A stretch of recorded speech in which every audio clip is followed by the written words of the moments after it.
తెలంగాణ రాష్ట్ర రాజకీయాల్లో MPTC ZPTC ఎన్నికలపైన విస్తృతమైన చర్చ నడుస్తూ ఉన్నది. అసలు ఎంపీటీసీ జెడ్పీటీసీ ఎన్నికలు ఉంటాయా ఉండయా అన్న చర్చ కూడా నడుస్తూ ఉన్నది. మొత్తానికి ఎంపీటీసీ జెడ్పీటీసీ ఎన్నికలు పెట్టాలంటే ప్రభుత్వం భయపడుతుందా, లేదంటే ఎందుకు ప్రభుత్వం ఆలస్యం చేస్తూ ఉన్నది అన్న చర్చ కూడా నడుస్తూ ఉన్నది. అంతేకాకుండా జెడ్పీటీసీ ఎంపీటీసీ ఎన్నికలు అంటేనే ఎమ్మెల్యేలు ఎంపీలు సైతం భయపడుతున్నారు అన్న చర్చ నడుస్తూ ఉన్నది. అయితే ఎందుకు అంటే ఎంపీటీసీ జెడ్పీటీసీ ఎన్నికలు పెడితే అక్కడ ఎన్నికైన అభ్యర్థులకు ఎంపీలు ఎమ్మెల్యేలు వారికి ప్రోటోకాల్ ఇవ్వాల్సి వస్తుంది, వారి పక్కన సీట్లు ఇవ్వాల్సి వస్తుంది సభా వేదికల్లో లేదంటే ఏదైనా కార్యక్రమాల్లో అని చెప్పేసి వారు ఆలోచిస్తున్నట్టు తెలుస్తూ ఉన్నది. అంతేకాకుండా ఎంపీటీసీ జెడ్పీటీసీలుగా గెలిచిన వారే ఇప్పుడు ఎమ్మెల్యేలుగా ఎంపీలుగా చాలామంది ఉన్నారు. అలా అయితే రాబోయే తరంలో భవిష్యత్తులో ఎంపీటీసీలుగా గెలిచిన వారు లేదంటే జెడ్పీటీసీలుగా గెలిచిన వారు తమ స్థానాలను భర్తీ చేస్తారని ఇప్పుడున్న ఎమ్మెల్యేలు ఎంపీలు భయపడుతున్నట్టు టాక్. అంతేకాదు జెడ్పీటీసీ స్థాయి నుంచి సీఎం రేవంత్ రెడ్డి గారు ఎదిగిన తీరును కూడా చాలామంది ఇప్పుడు చూస్తూ ఉన్నారు. కాబట్టి రాబోయే తరంలో వారి ప్లేస్ను రీప్లేస్ చేసే అవకాశం ఇప్పుడు ఎన్నికైన ఎంపీటీసీ జెడ్పీటీసీలకు ఉంటుందని తామంతా భయపడుతున్నట్టు తెలుస్తూ ఉన్నది. అంతేకాదు కాంగ్రెస్ పార్టీలో రాజకీయ నిరుద్యోగులు ఇప్పుడు చాలామంది ఉన్న విషయం తెలిసిందే. అయితే ఎంపీటీసీ జెడ్పీటీసీ ఎన్నికలను పెట్టి అలాంటి నిరుద్యోగులను అలాంటి ఆశావాహకులను అలాంటి అసంతృప్తున్న కాంగ్రెస్ నాయకులను భర్తీ చేయొచ్చు. కానీ ఎందుకు ప్రభుత్వం ఆలోచిస్తూ ఉన్నది అనేది ఇప్పుడు చర్చ నడుస్తూ ఉన్నది.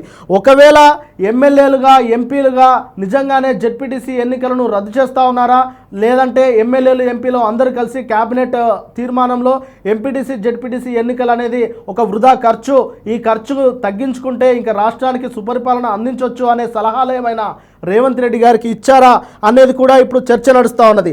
అంతేకాకుండా ఎంపీటీసీ జెడ్పీటీసీ ఎన్నికలను రద్దు చేస్తే మరి ఫండింగ్ విషయం ఏంటి అనేది ఇప్పుడు విశ్లేషకులు ఆలోచిస్తూ ఉన్నారు.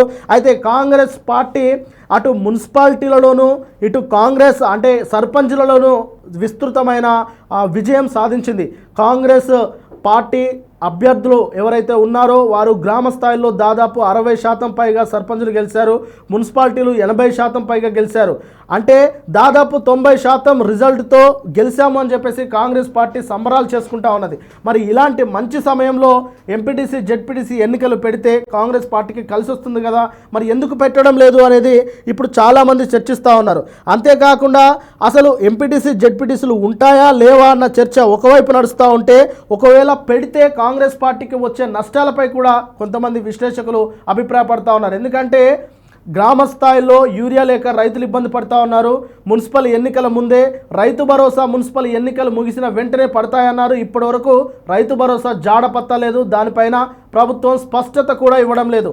మరి ఇలాంటి అంటే కేవలం యూరియా రైతు భరోసా మాత్రమే కాదు, ఇచ్చిన 6 గ్యారెంటీల్లో ఉన్న లోపాలు అంటే ప్రభుత్వం ఏవేవైతే హామీలు ఇచ్చాయో ఆ హామీల్లో ఉన్న లోపాలు చాలా స్పష్టంగా కనిపిస్తూ ఉన్నాయి. ఇంతవరకు పెన్షన్లు పెంచలేదని అటు ఎవరైతే పెన్షన్దారులు ఉంటారో వారు విస్తృతంగా ప్రభుత్వం పైన దుమ్మెత్తిపోస్తూ ఉన్నారు. మరి ఇలాంటి తరుణంలో ఎంపీటీసీ జెడ్పీటీసీ ఎన్నికలకు పోతే ఖచ్చితంగా ఎదురు దెబ్బ తగలొచ్చు అని చెప్పేసి చాలామంది భావిస్తూ ఉన్నారు.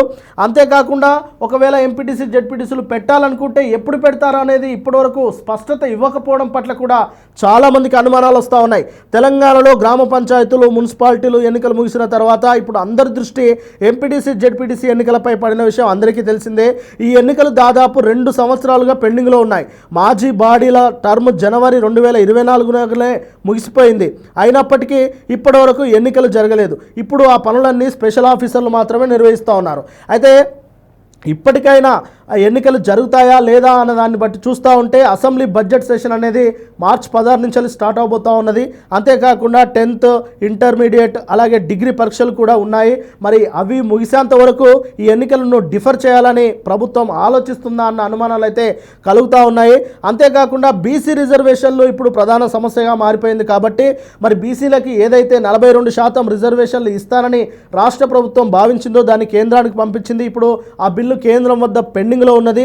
మరి కేంద్రం బీసీలకు 42% రిజర్వేషన్లపై ఏదో ఒక విషయాన్ని చెబితే తప్ప ఎన్నికలకు పోయే ఉద్దేశం లేదు అనేది చాలా క్లియర్గా కనిపిస్తూ ఉన్నది. అంతేకాకుండా ఈ ఎంపీటీసీ జెడ్పీటీసీ ఎన్నికలను పెడితే ఇక బడ్జెట్ కూడా కావాలి. ఇప్పుడు రాష్ట్రానికి అసలే అప్పులో ఉన్నదని చెప్పేసి సీఎం రేవంత్ రెడ్డి గారు పదే పదే చెప్తా ఉన్నారు.